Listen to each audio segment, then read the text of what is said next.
வெள்ளை அடிக்கப்பட்ட கல்லறையே. வெளியில் அலங்காரமாக இருக்கும், நல்லா இருக்கும், பளபளப்பாக இருக்கும், ரொம்ப இல்லை. இன்னைக்கு கல்லறைகள்லாம் நல்ல பளபளன்னு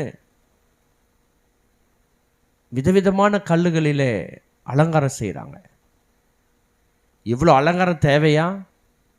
எத்தனை மூத்த ஊழியர்களுக்கு இப்படிப்பட்ட அலங்கார கல்லறைகள், தனி கல்லறைகள் எல்லாம் தேவையா?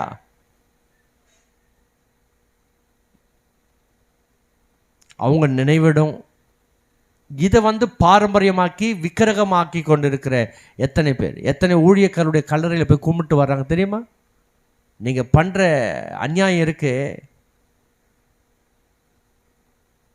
நீங்கள் அந்த நினைவிடம் கட்டுறீங்க, எல்லாரும் போய் கும்பிட்டு வர்றாங்க. இதுனா கலைஞர் சமாதி, எம்ஜிஆர் சமாதி, ஜெயலலிதா சமாதி மாதிரியா? என்ன இன்னும் பாரம்பரியமாக இருக்கிறீங்க? இன்னும் ரட்சிக்கப்படாத கிறிஸ்தவர்களாக இருக்கிறீங்களே. வெள்ளடிக்கப்பட்ட கல்லறையே. வெளியில் அலங்காரமாக இருக்கும், உள்ளேயோ எலும்புகளினாலும் அசுத்தத்தினாலும் நிறைந்திருக்கிறது. அந்த அசுத்தத்தில் போய் திரும்ப போய் ஜெபம் பண்ணுவீங்களா? கல்லறை திருநாளில் போயிட்டு நினைவு நாள் வந்தாக்கா ஊழியக்காரர்களுக்கு போயிட்டு படையல் போடுறது, மரித்தவர்கள் அந்த நாள் வந்தாக்கா கிறிஸ்தவர்கள் போய் கல்லறைக்கு போய் படையல் போடுறது, பால் ஊற்றுறது. உயிரோடு கூட இருக்கும்போது பால் கொடுங்கய்யா.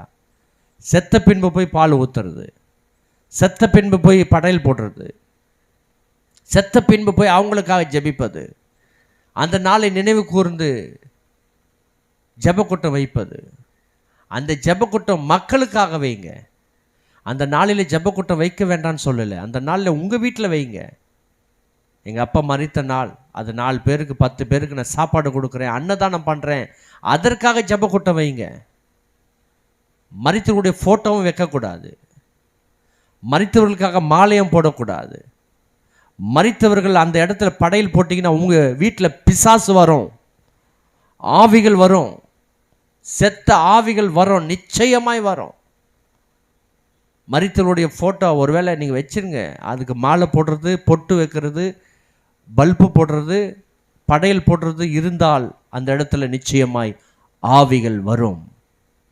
விக்கிரக ஆராதனை, மரித்தவர்களை வணங்குவது விக்கிரக ஆராதனைக்கு சமம். மனம் திரும்புகள், கிறிஸ்தவர்களே மனம் திரும்புகள்.